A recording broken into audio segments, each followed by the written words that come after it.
skinny women are artificial. And I don't mean this in some kind of weird article sense of like, oh my God, they're oppressing us by telling us we should be skinny. I'm not from the fat positivity movement, funnily enough. Although I am a man who does like cakes. I thought it would be funny to talk about this because as I'd written this segment, I did also come in this morning for breakfast with these cakes.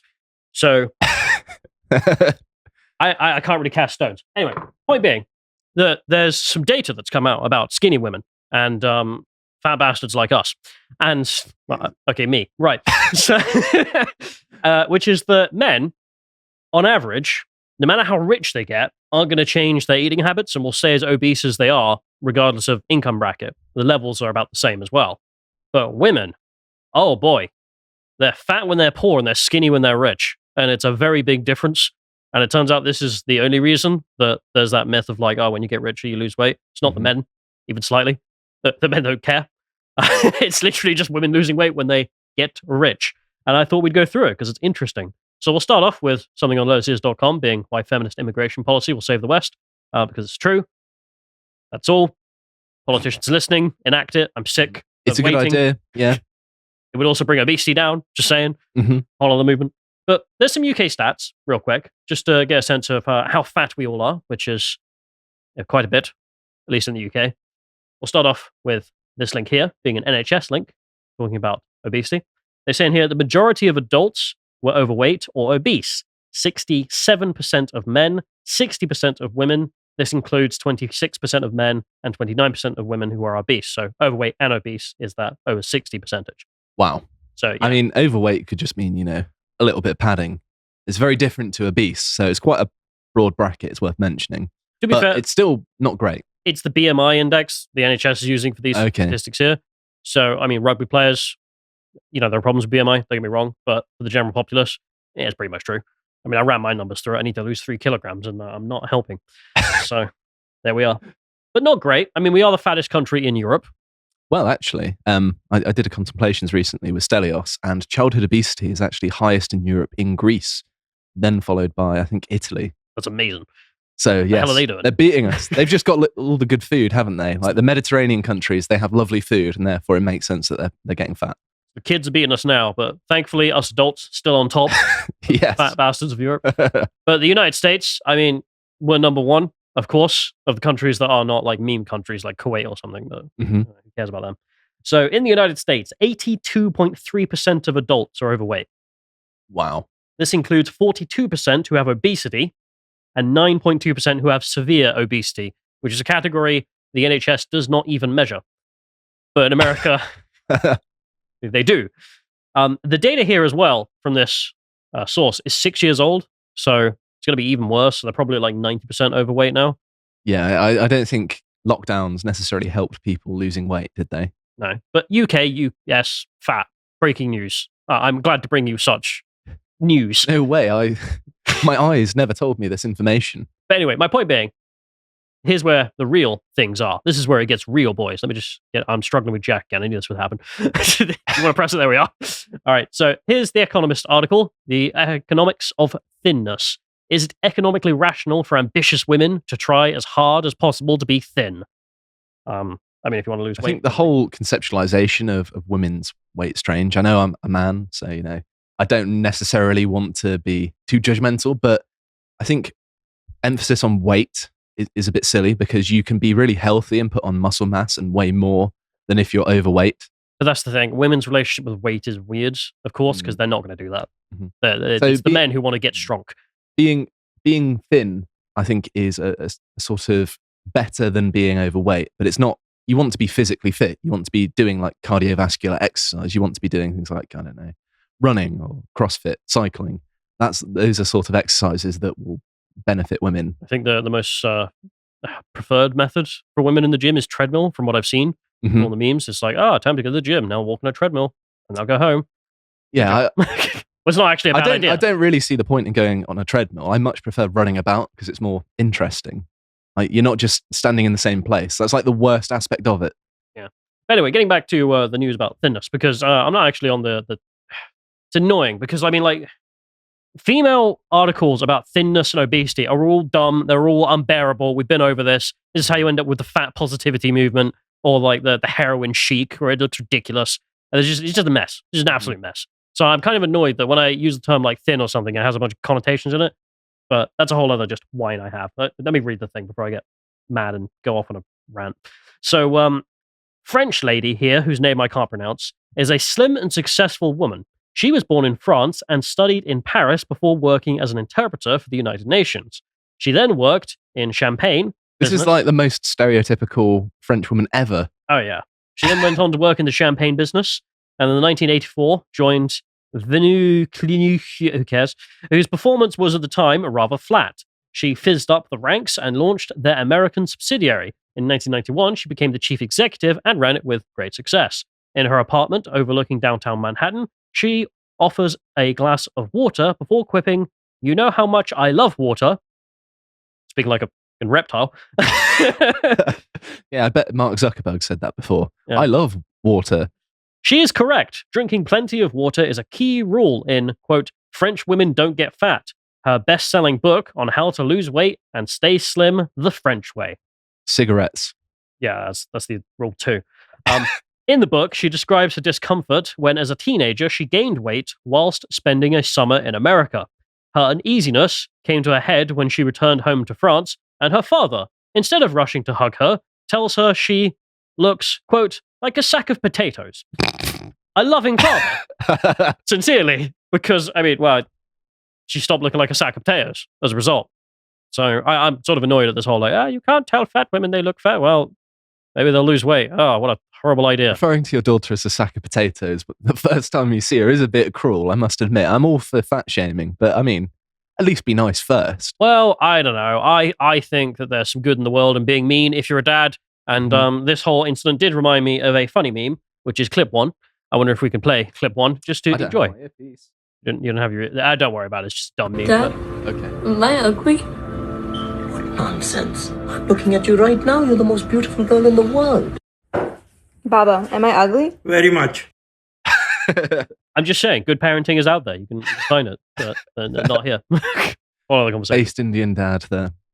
Yes, you're fat. Yes, you're ugly. Go away. Anyway, back to the article.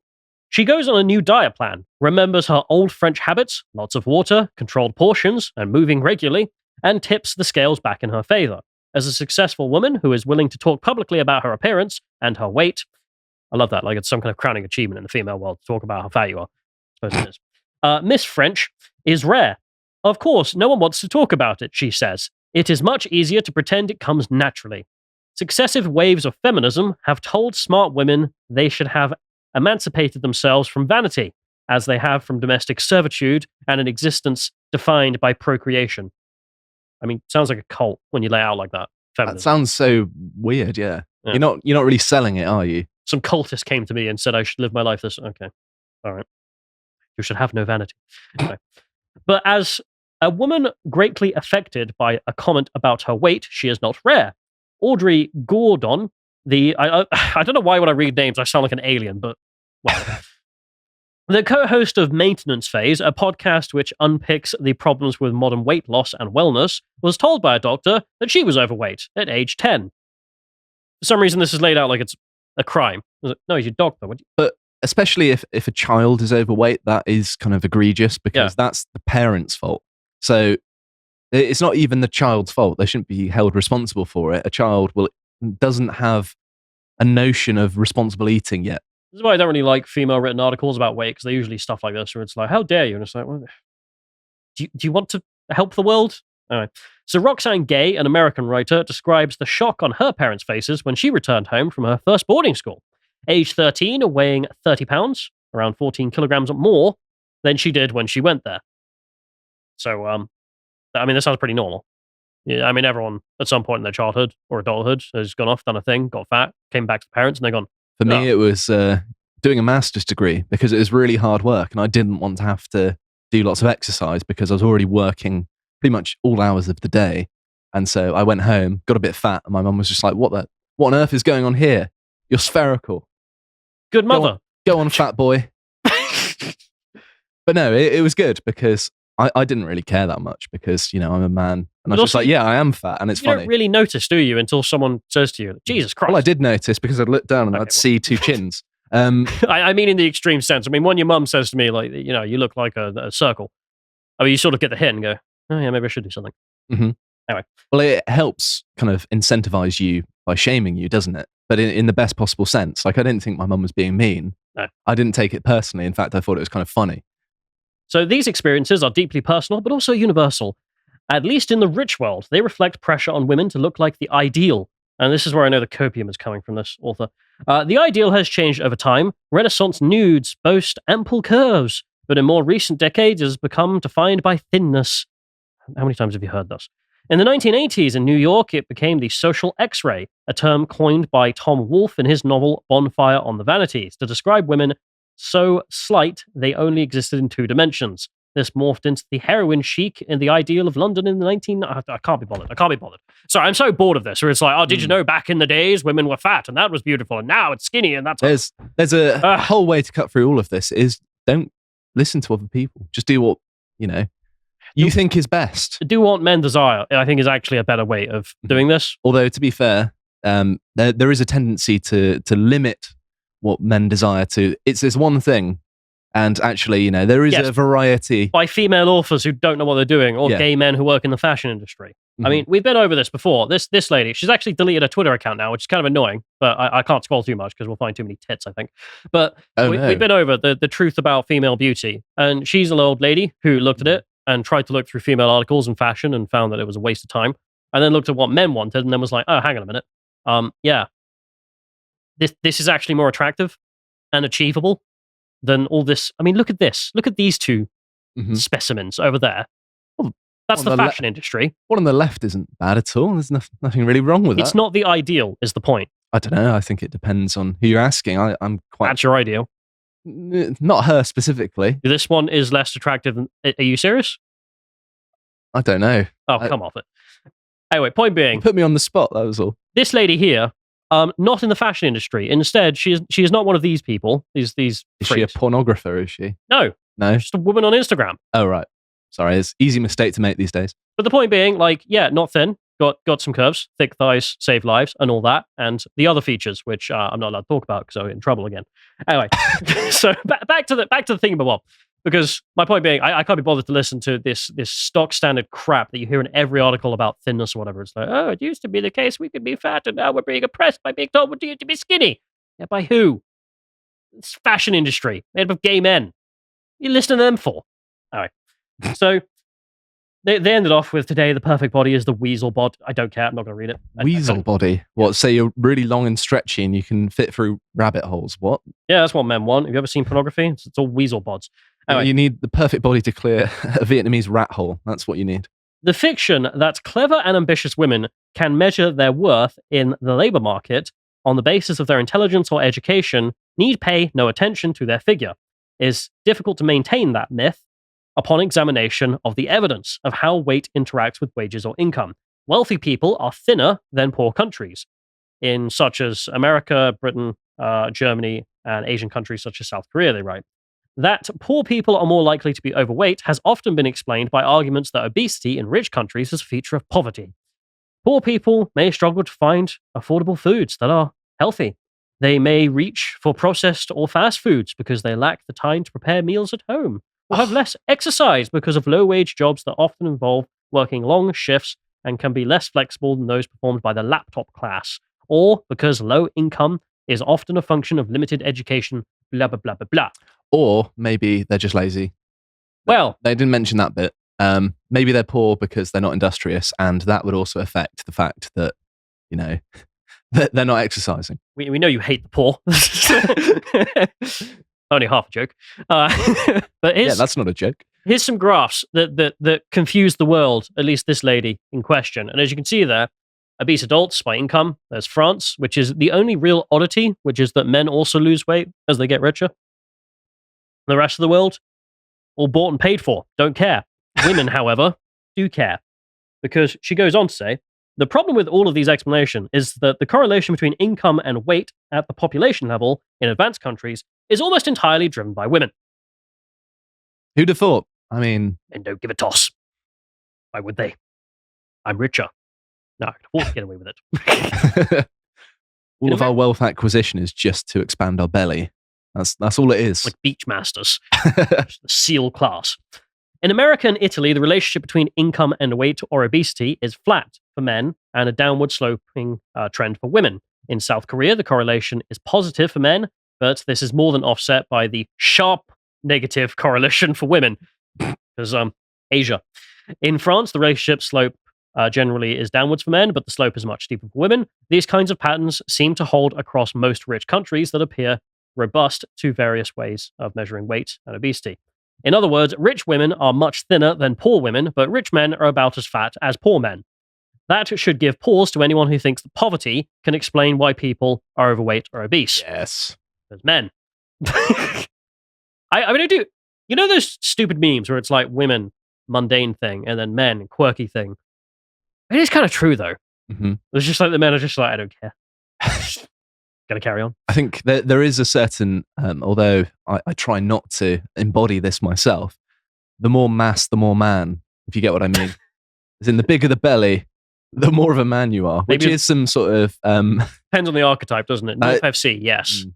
That's sort of some Warhammer Ogre style philosophy there, but... Well, who do you think they're inspired by? That's true, yeah. Anyway, so it says being rich is thought to help people maintain a lower weight, but men. Anyway, you must then explain why these dynamics only seem to affect women, she writes. Now, really the question there is, why do women get skinny when rich? And this is a solid trend. I mean, it's not just these couple of graphs and this stupid author who's written this. You can find this elsewhere. This is a study in the United States in which the same thing happens, in which men don't care, women lose weight. So there you have it. That's you go read that in your own time. There's also this one from the CDC looking exactly the same thing. They had some funny findings. They write here, among women, obesity prevalence increases as income decreases. Obesity decreases as income decreases. That's all they found out of that. They wrote that the men don't care. So that was 2005 to 2008. Mm-hmm. So this is consistent over time periods in the United States. The UK has another weird one. Obesity prevalence varied with household income in women, but not men. Amazing. 39% of women in the second lowest household income quintile were obese, compared to 17% of women in the highest quintile. Whereas men couldn't give a toss. I respect this. I mean, I think in Britain it's particularly booze because it's very good at piling on the calories, and you may change the booze you drink, but not the quantities really. You might get, the richer you get, you may start drinking, just cognac and port, but it's still very rich. And I mean, my aspiration is when I get old, I'm going to drink lots of port and red meat and get gout as a sign that I've lived a good life. Aspirational gout. God bless you. But anyway, there's some more here. Just the House of Commons has actually the best data on what makes you fat or skinny based on various attributes. Basically, the consensus from the data is if you want a really skinny lady, find a rich, educated Chinese woman, and she will be the size of a twig. Mm-hmm. She'll also be a spy. Yeah, she'll also actually have an eating disorder at that kind of low weight, but whatever. That's the point. It's just to find the really skinny ones, not that that's actually desirable. Part of the conversation. But then there's the meme of rich women's wives. I don't know if you've ever seen this meme. I do know of it, yeah. The lady from earlier, she mentioned it in her article, which is there's this myth among women, which is like, oh yeah, if you rich men only like skinny women. And it's more the case that when the women join the rich world, they become skinny. Mm-hmm. That's the evidence instead. Although the meme is real, just looking at these ones. From a sort of psychological point of view, when particularly you're already high status, then it leaves fewer and fewer things to compete within your group, your peer group. And if you're, a millionaire, money isn't so much a big deal anymore unless you're significantly richer than someone else. And so your way of getting a one-up on your peers and seeming higher status is through your physical appearance, and therefore it takes more of a sort of primacy of your focus. So yes, they make more of an effort to look good, is the simple explanation. Although it's not really looking good, in my opinion. I mean, again, we're not actually getting the desired woman that men want. Their perception of looking good. Right? It's, the female role that they embody in their minds. There's also this meme, which does turn out to be true from what I've seen. For people listening, we have the poor man's wife. Not great. Middle class wife, pretty normal. 500K wife, kind of a thought. Millionaire's wife, kind of a supermodel. And then the multi-billionaire wife, same as the poor man. So there we are. All of the conversation to be had. That should be kind of carved into stone. This is how it works. Yeah.